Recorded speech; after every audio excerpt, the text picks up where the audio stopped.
Unfortunately, many Christians study the Bible without any clear sense of direction or plan. They haven't yet developed a methodology for reading and studying the Bible. So if you want to begin understanding the Bible and reading it with confidence, I'm going to show you my basic 5-step process for breaking down a biblical passage, specifically in its literary context. This is what gives us deeper insight. And by the end of this, you'll have a system that you can implement immediately into your own quiet time with God. So let's jump in. All right, so we're going to open up with a handy-dandy chart. We're going to be looking at the passage about the blasphemy of the Holy Spirit in Matthew chapter 12. I think it's verse 22 through 32. I'm not going to read it. I'm going to hope that you will read this on your own and study it. And I've done videos on this. If you want to know what is the unforgivable sin, the blasphemy against the Holy Spirit, it's dying in unbelief. It's rejecting the gospel. It's remaining in hard-hearted rebellion and rejecting the offer God is making to come and have peace with Him and fellowship through His Son. So this is the passage at hand. When I read the Bible, I want to do my best with whatever limited understanding I have to know the literary context of what I'm reading. What that means is, what stories surround what I'm reading? What comes before it? What comes after it? I've charted that on this document for you. You don't need to do this every time you read a passage, but let's just look at a certain passage. The blasphemy of the Holy Spirit. So I've highlighted a passage that I'm going to go through. I highly recommend when you read the Bible, you go through at least a book of the Bible chronologically. That doesn't mean you can't cross-reference and jump around as ideas come up and as the Spirit leads, but go through a book of the Bible. Go through the Bible chronologically. So that's step number 1, is find a passage to go through. Step number 2 is I want to look for key ideas in this passage. And I've already charted them out for you, regardless of what translation you use or anything like that. Number 1, you're going to see the binding of the strong man. These are just ideas. Jesus heals a blind man. The religious leaders refuse to believe what's happening. Like, they know what's in front of them. They can't deny the facts, but they'd rather remain in denial and say that Jesus is operating by dark forces and powers, right? And so he talks about a kingdom being divided against itself, why it's silly to say that he's operating in the power of Satan. Then he uses this analogy or example of someone entering a strong man's house right here in verse 29, and then plundering his goods. Unless he first binds the strong man, he can't enter and plunder him. And Jesus is referring to casting out evil spirits. If I'm not in leagues with the kingdom of darkness, then I'm stronger than the kingdom of darkness. He's overpowered them, right? Then he talks about whoever's not with me is against me. Whoever doesn't gather scatters. Here's the blasphemy of the Holy Spirit in context. So I've charted out these main ideas, and that's step number 2. Whenever you read a passage, you can do a bunch of things. I want to make that very clear.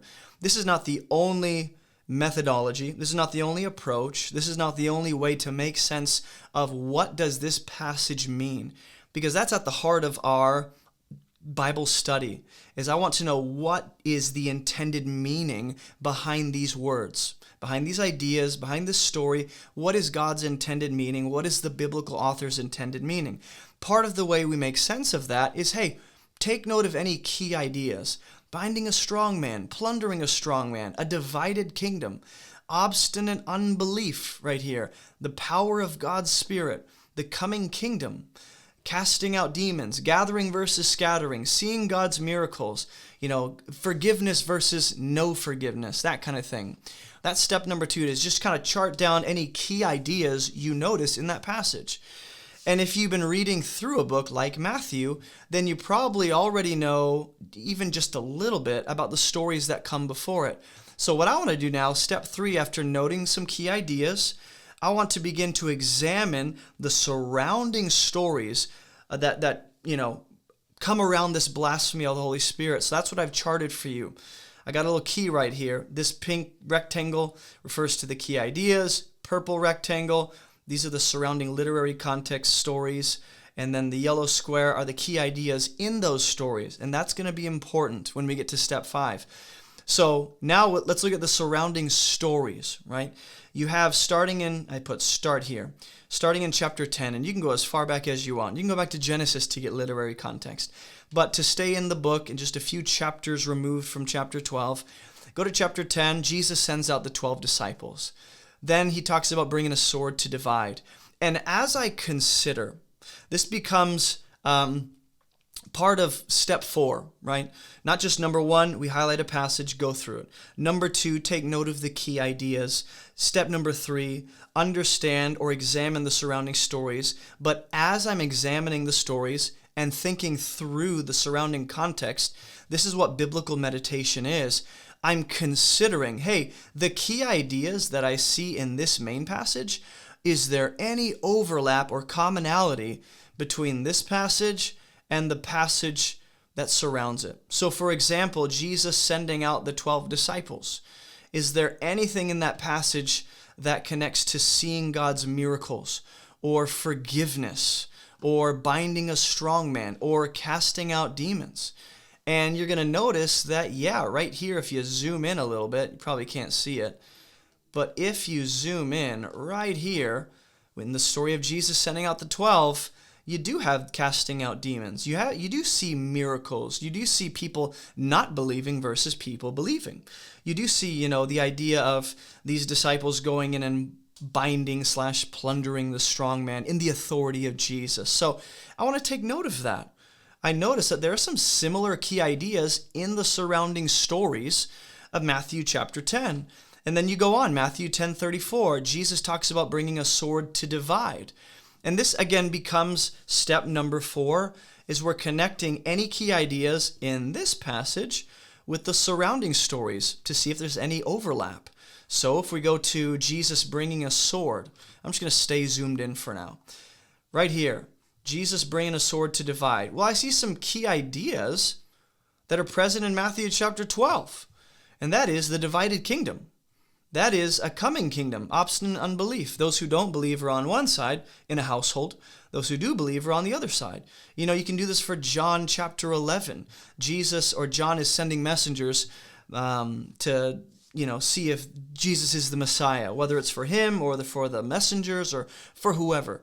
And in that story, if you read it, you're going to see that, interestingly enough, in that section, Jesus gives commentary on John. We see the presence of unbelief. We see a divided nation, Israel. They're divided on who John is. They're divided on who Jesus is. There's judgment on the part of the religious leaders. They consider John someone who has demons, and they look at Jesus and they call him a drunkard and a glutton. Go to the next story, and then you just rinse and repeat. You notice that? Jesus condemns unrepentant cities in Matthew 11:20-24. Now we're really getting close to our passage on the blasphemy of the Holy Spirit. And in that section, that little story, or rather that series of woes and judgment, we see a divided kingdom again. We see God's miracles being seen, but people remaining in unbelief. And we see Jesus' judgment against them. Judgment is also present in the blasphemy of the Holy Spirit passage. Just didn't have a place to fit it. Go to the next story. Jesus invites people into his rest. This is chapter 10, verse 25-30, or 11, 25-30. It was a mistype. And you're going to see what? Forgiveness. People gathering, finding rest. And rest is a theme and a motif across these passages as well. Hey, if you don't know me, my name is Jason, and you can find everything about this ministry on abovereproachministry.com. All of our Bible resources, our online church, ways to support this ministry, and so much more. And if you live anywhere near Spartanburg, South Carolina, come check out our church on Sundays at 10 a.m. Also, I have 2 brief updates for those of you that are part of this community. Number 1, the revision of my book Fruitful is coming out soon, hopefully in the next few weeks. So be sure to grab a copy of that when it does release. And number 2, we now have options on our website for monthly support. And when you become part of our monthly support team, you get access to all of our exclusive teachings and videos that get released every week. This is just my way of saying thank you. All right, that's all I got for you. Let's get back to the video. And then you just go on to the next story. Jesus is Lord of the Sabbath. This is what it looks like to meditate on Scripture. Not fly through it and miss all the treasure and all the goodness of God, but meditating, chewing on the passage, thinking through what this means, thinking where else you see those ideas in a passage, and maybe you don't have a lot of that base level knowledge to connect certain scriptures to. That's fine. That will come along the way and you'll develop that. I mean, let's just get into the immediate context of chapter 12. Let's zoom in a little more. Okay, and this is all step 4, right? We picked a passage, step 1, where we took note of surrounding ideas. If you read the passage on your own, you'd come to the same conclusions. I did the work for you. Step 3, you examine the surrounding literary context. Where does this story fall in the storyline of the Bible, or in the storyline of the gospel, or in the storyline of this specific section of the New Testament? And then what I want to do is connect key ideas to those stories. So very soon before Jesus talks about the unforgivable sin, we have Jesus healing a man with a withered hand in verse 9 through 14. And we see the power of God's Spirit. We see Sabbath and rest and a coming kingdom and seeing God's miracles. If you go to right after Jesus talks about the unforgivable sin, we have this passage on the trees and the fruit. Good trees and good fruit versus bad trees and bad fruit. And then you're going to see very similar ideas in that passage.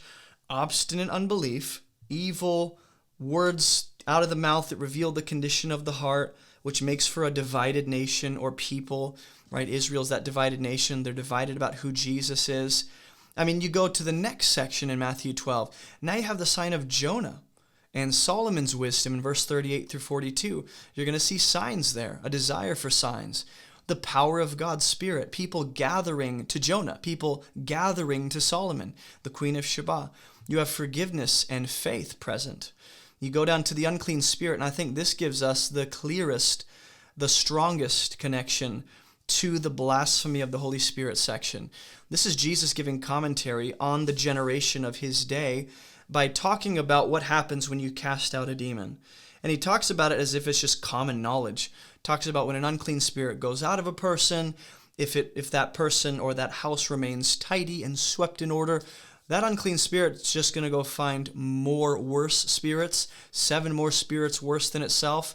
And then Jesus makes a comment about the generation by saying, the last state of this generation will be worse than the first.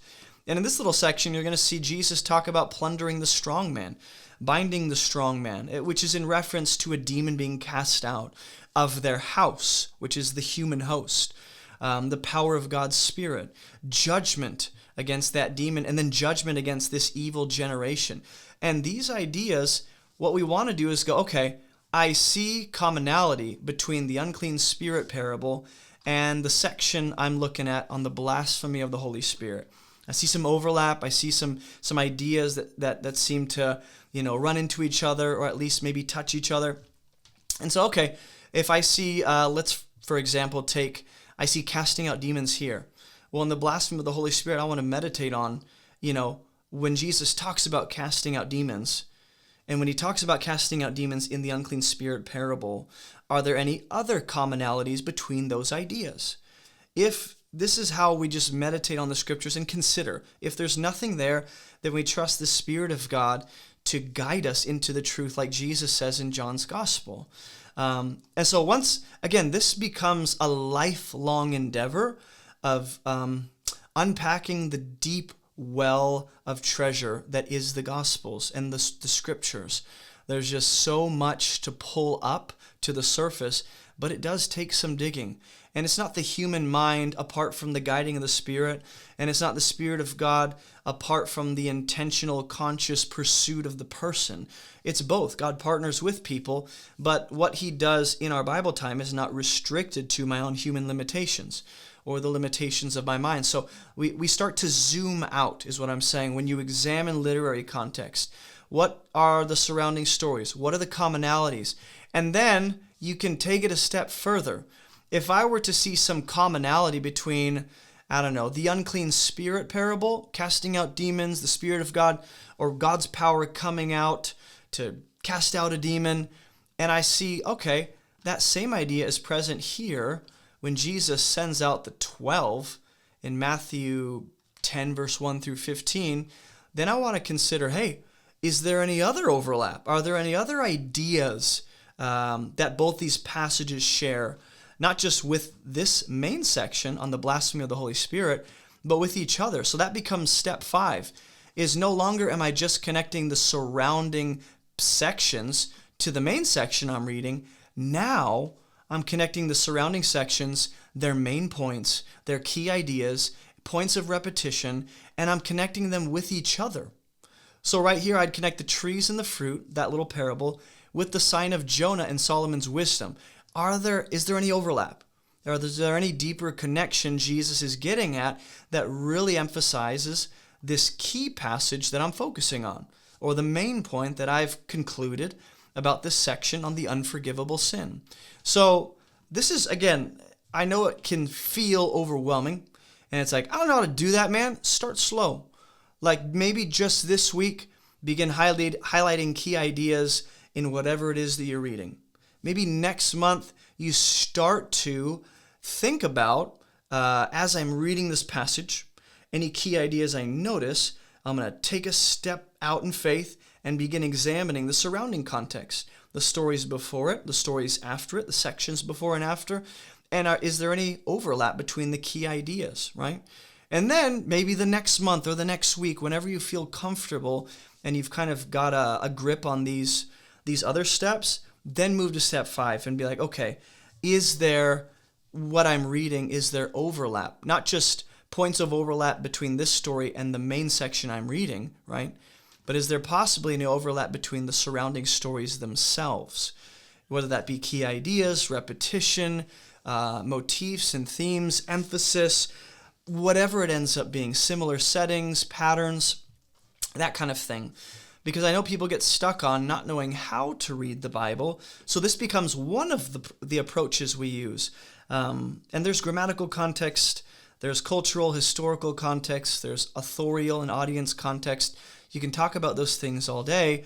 There's geographical and linguistic context, but let's just consider the literary context, which is the narrative context of whatever it is that we're reading. I hope this was helpful. I would love for you to maybe just take a step out in faith and begin adopting one of these things. But again, that's my 5-step process for breaking down a biblical passage. I hope this was clear. I hope if you have questions or thoughts, even some pushback, share that in the comments. I'd love to know if anything stuck out to you. And I really hope this was a blessing, man. That's all I can pray, is that this was useful. So thanks for watching, and let me know in the comments again what you liked. Like this video, share it with someone who's learning how to read the Bible, and I'll see you in the next video. Thanks for watching. Hey, don't forget to like this video and subscribe for more biblical content just like this. We have hundreds of videos, but you might be most interested in these ones right here. Also, visit our website for all of our free resources and classes. And thank you so much for partnering with us financially to make this ministry even possible. Keep moving towards Jesus, and I'll see you in the next video.